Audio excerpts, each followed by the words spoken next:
RUTO's shocking admission, the president's word that shook Kenya. Welcome to Dr. Politica, decoding the setting Kenya, decoding power. I'm a political analyst, Peter Ogutu. Now, today I think I want us to analyze the jaw-dropping moment when President William Ruto, standing beside Finland President Alexander Stubb, made a statement that sent shockwaves across Kenya. Now, of course, you know very well that abductions have been a key topic in Kenya. In fact, abductions have been escalating ever since Ruto took power. That's the reality. In fact, this regime marked the worst abduction cases that Kenya has ever seen.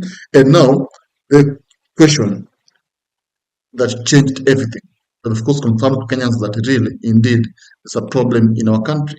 Now, at a high-profile press briefing, just after Ruto had sent Kindiki to welcome Finland President Alexander Stubb, Ruto met the president, and of course, as usual, they had a press briefing. And what came out there was a journalist, a white journalist, only asked the President Ruto about the rising cases of abductions and what his government has done. What is it that the government has done to actually stop these cases?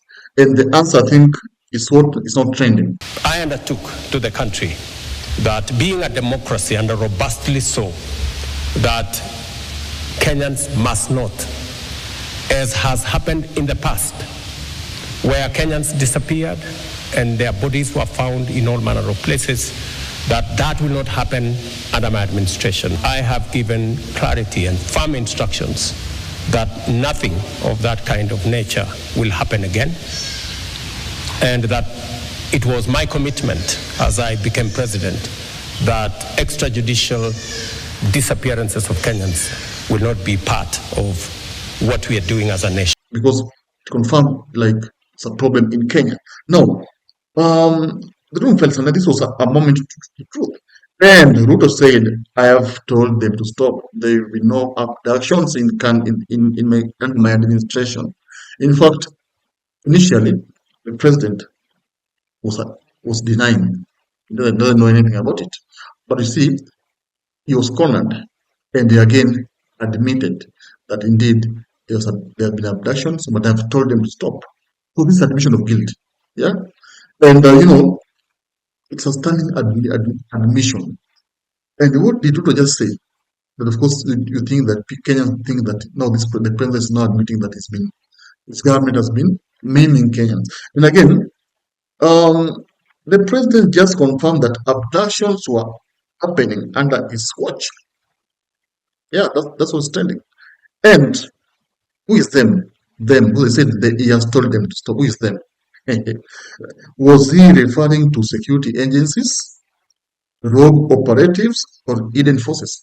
Because when he says that he has told them to stop, yet he has not arrested them, he has not ordered their arrest, it means that these people are some of government officials.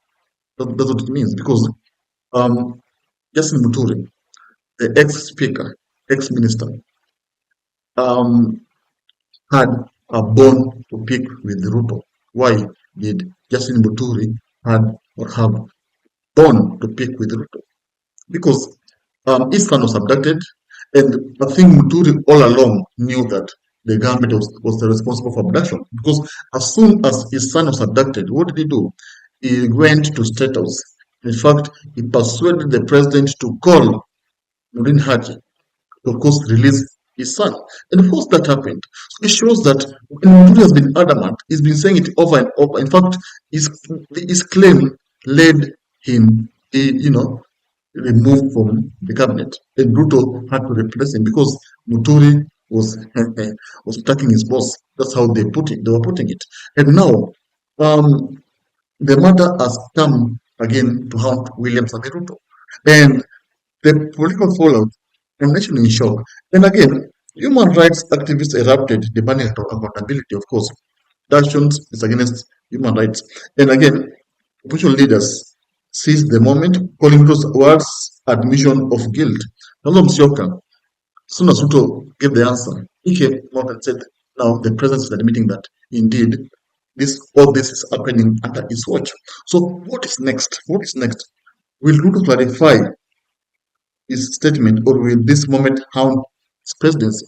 You see, if there's someone that will make the opposition use to pin down the president, is the issue of abductions, the issue of the Gen Z revolution. Yeah, this will be used against him. I tell you, this will be used against him because it is something that happened, and of course, some parents are really, angry with what the president administration has done, because some people are dead. In fact, the BBC documentary exposed everything, how the army, some of rogue army officials, used live bullets to kill young people. Now, can the government regain public trust?